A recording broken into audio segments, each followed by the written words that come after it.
നമസ്കാരം സുഹൃത്തുക്കളെ. അന്യരുടെ കഥ മോഷ്ടിച്ചുകൊണ്ട് അപ്പവും വീഞ്ഞും ബിസിനസ് ക്ലാസ് യാത്രയും 5 സ്റ്റാർ ഹോട്ടലിലെ താമസവുമായി ഞെളിഞ്ഞു നടക്കുന്ന ഒരു കൂട്ടം മേജർമാരെ കണ്ടപ്പോൾ തന്നെ വെറുത്തു പോയതാണ് മലയാള സിനിമ. ഒരു അത്താഴ പട്ടിണിക്കാരനായിട്ടുള്ള റെജു മാത്യൂസ് എന്ന് പറയുന്ന ഒരു പാവം തിരക്കഥാകൃത്തിന്റെ കഥ മോഷ്ടിച്ചുകൊണ്ട് എന്താ പറയുന്ന ഒരു സംവിധായകൻ മലയാളത്തില് ആ ഉടുപ്പിനോടുള്ള ശരിക്കും പറഞ്ഞ ബഹുമാനം തന്നെ പോയിരിക്കുകയാണ്. തള്ളൽ വീരൻ. കോടതി പറഞ്ഞിരിക്കുകയാണ് 30 ലക്ഷം രൂപ റെജു മാത്യൂസ് എന്ന് പറയുന്ന യുവാവ് അല്ലെങ്കിൽ ഒരു തിരക്കഥാകൃത്ത് അദ്ദേഹം പുറകെ പോയപ്പോൾ, അദ്ദേഹത്തിന്റെ സമയവും എനർജിയും കളഞ്ഞുകൊണ്ട് പുറകെ പോയപ്പോൾ അദ്ദേഹത്തിന് കിട്ടി 30 ലക്ഷം രൂപ. എത്ര യുവാക്കൾ മലയാളത്തിൽ ഈ പറയുന്ന മേജർ എന്നുള്ള പേര് കേട്ടത് കൊണ്ട് ഇദ്ദേഹത്തിന്റെ അടുത്ത് കഥ പറയാൻ പോയി ഒരുപക്ഷെ നിരാശയായപ്പെട്ട് അവരുടെ കഥകളൊക്കെ വിറ്റ് അപ്പവും വീഞ്ഞും അടിച്ചു കാണുമായിരിക്കും ഈ പറയുന്ന വ്യക്തി.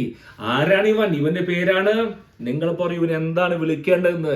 ഇവന്റെ ഫ്യൂഡൽ ചിന്താഗതി സുഭദ്രയും അപ്പനും തീരുമാനിക്കും മലയാള സിനിമയിൽ ആര് വരണമെന്ന് എന്നുള്ള കാലഘട്ടത്തിൽ കൂടെ കടന്നു വന്ന ഒരു സംവിധായകൻ, തിരക്കഥാകൃത്ത് എന്തുവായിക്കോട്ടെ നമ്മൾ പറയാൻ ആഗ്രഹിക്കുന്നത്, കമ്പിപ്പാരയെടുത്ത് കക്കാൻ പൊക്കുളിടോ അല്ലെങ്കിൽ തൃശ്ശൂർ സ്റ്റാൻഡിലോ വടക്കേ സ്റ്റാൻഡിലോ തെക്കേ സ്റ്റാൻഡിലോ നിൽക്കുന്ന അവർക്ക് ഇതിനും വേണം മാനം, അല്ലെങ്കിൽ താനിക്കൊക്കെ പൊക്കുളിടോ. പലപ്പോഴും പല കുട്ടികളും കഥ പറയാൻ വരുമ്പോൾ പലരുടെയും കയ്യിൽ നിന്ന് കടം വാങ്ങിച്ച പൈസ കൊണ്ടാണ് വരുന്നേ. കലയോടുള്ള ആർത്തി കൊണ്ടും സ്വന്തം പേര് എഴുതി കാണാനുള്ള ആഗ്രഹം കൊണ്ടുമാണ് പകലന്തിയോളം പല കുട്ടികളും തോളത്തൊരു ബാഗും തൂക്കിക്കൊണ്ട് തന്നെയൊക്കെ കാണാൻ വരുന്നത്. അവരുടെ കഥ അടിച്ചു മാറ്റിയിട്ട് താൻ വലിയ ഞെളിഞ്ഞിരിക്കുന്നു. എന്താണോ ഈ പറഞ്ഞ? ഇപ്പോഴും ഒരു കാര്യം വളരെ വ്യക്തമാക്കി മനസ്സിലാക്കണം. ഇപ്പോൾ ഇത്തരത്തിലുള്ള സംവിധായകന്മാരും ഡയറക്ടർമാരും തിരക്കഥാകൃത്തുകളും ഇല്ല. ഒരു കാലത്ത് ഒരു മലയാളത്തിലെ ഒരു ആർട്ടിസ്റ്റ് ഉണ്ടായിരുന്നു, സീരിയലിൽ നിന്ന് കടന്ന ഒരു നടൻ. അദ്ദേഹം ഒരു കടന്നു വന്നെങ്കിൽ നല്ല സംസാരിക്കും. അദ്ദേഹം എല്ലാ സിനിമകളിലും തിരക്കഥാകൃത്താവും, എല്ലാ പടങ്ങളിലും സംവിധായകനാവും, എല്ലാം ചെയ്യും. അദ്ദേഹം അപ്രത്യക്ഷമായി. കാരണം എന്തുകൊണ്ടാണെന്നറിയോ? ഇന്ന് ഈ പറയുന്ന കുട്ടികൾ തിരുവനന്തപുരം അല്ല കൊച്ചിയിലും വൈറ്റിലയിലും തിരുവനന്തപുരത്തൊക്കെ കറങ്ങി നടക്കുന്ന ഈ കുട്ടികൾ ഇന്നില്ല.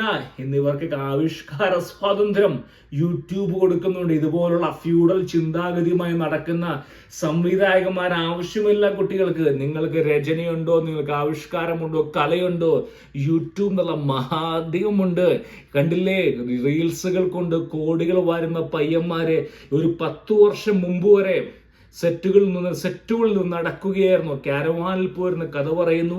അവിടെ വെച്ചോ മക്കളെ, ഞാൻ അത് നോക്കാം എന്ന് പറഞ്ഞുകൊണ്ട് തിരക്കഥ വെച്ചു പോകുമ്പോൾ ആ തിരക്കഥ അടിച്ചു മാറ്റിക്കൊണ്ട് ആ പേരും ഈ പേരും മാറ്റിക്കൊണ്ട് സിനിമ വരുമ്പോൾ പ്രതികരിക്കാൻ പോലും ആകാതെ നിറഞ്ഞ കണ്ണുമായി പല കുട്ടികളും കലയോട് തന്നെ വിട പറയും. എന്താ കാരണം അറിയോ? ഞങ്ങൾക്ക് ഇത് പറ്റില്ല ചേട്ടാ, ഞങ്ങൾക്ക് മുന്നോട്ട് പോകാൻ സാധിക്കില്ല. നാണമുണ്ടോ നിങ്ങൾക്ക്? ഇവനെ കാണുമ്പോൾ എനിക്ക് തോന്നുന്നത് ആസ്തി ഉള്ളവന്റെ ആശ്രയം താങ്ങി ആർട്ടിഫിഷ്യലായി പേരുണ്ടാക്കുന്ന ഒരു വ്യക്തി മാത്രമാണ്. വിടുവായിത്തരം തന്നെ പറയുക. കുറെ ചാനലുകളാണ് ഈ പറയുന്ന വ്യക്തിയെ പിടിച്ചുകൊണ്ടിരുത്തു. എന്നിട്ട് ഞാൻ അത് ചെയ്തു, ഞാൻ ഇത് ചെയ്തു. ശരിക്കും പറഞ്ഞാൽ കേരളത്തിലുള്ള എൻ്റെ ഒരു സുഹൃത്തും കേരളാണ്, ഒരു ചെറു പയ്യനാ, 10-40 വയസ്സേ ഉള്ളൂ. അവൻ പറയാൻ എൻ്റെ പൊന്നും ഇതര ഇവന്റെ വിടുവായം കേട്ട് ഞങ്ങൾക്ക് പോലും നാണക്കേടാവുകയാണ്. ഓപ്പറേഷൻ സിന്ദൂറിൽ ഇവൻ മാത്യു സാറുമായി ബന്ധപ്പെട്ട വിഷയത്തിൽ ഞാൻ എല്ലാ കാര്യങ്ങളും അച്ഛൻ്റെ എല്ലാ കാര്യവും അംഗീകരിക്കുന്നില്ലെങ്കിൽ പോലും, പക്ഷെ അവൻ അച്ഛനെ പറ്റി ഉപയോഗിച്ച ഭാഷ ആർക്കോ വേണ്ടി കുഴലൂതുന്ന ഒരു വ്യക്തി മാത്രം എനിക്ക് തോന്നിയിരിക്കുകയാണ്. 2 കാര്യങ്ങളാണ് എനിക്ക് താങ്കളോട് വളരെ വെറുപ്പാണ് മിസ്റ്റർ മേജർ.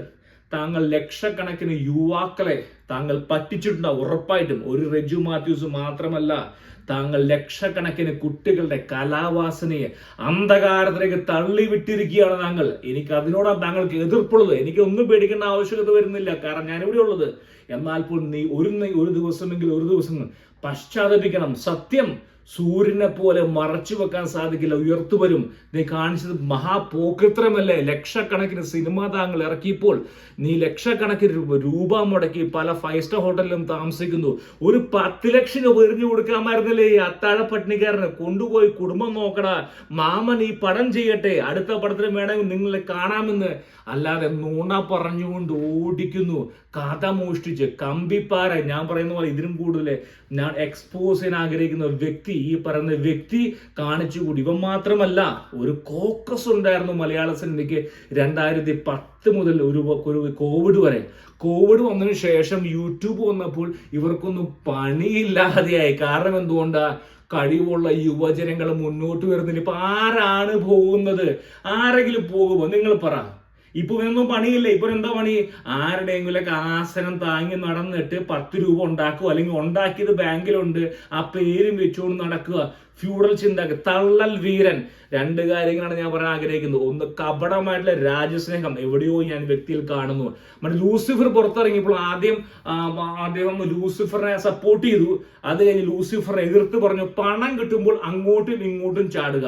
അത് വളരെ മോശമാണ്. തള്ളൽ വീരൻ. ഞാൻ മാത്രമേ ഇന്ത്യൻ ആർമിയിൽ ഉണ്ടായിരുന്നുള്ളൂ, ഞാൻ ചെയ്ത് മാത്രമാണ് വീരത്തരം, ബാക്കിയുള്ളൊക്കെ ശൂരത്തരം എന്ന് പറയുന്ന ഈ വ്യക്തിയുടെ ഡബിൾ സ്റ്റാൻഡ്. മൂന്നാമതെന്ന് പറയുന്നത് ഞാൻ പറഞ്ഞ പോലെ കുട്ടികൾ അന്ധകാരത്തിലേക്ക് തള്ളിവിടുക, ഒരു പേര് വെച്ചുകൊണ്ട്. എന്താണ് ഈ മേജർ എന്നുള്ള പേര്? തനിക്ക് മാത്രമേ പറ്റുള്ളൂ. എത്ര മേജർമാരുണ്ട്, അവരാരും മുന്നിൽ വിട്ടിട്ടുള്ളൂ.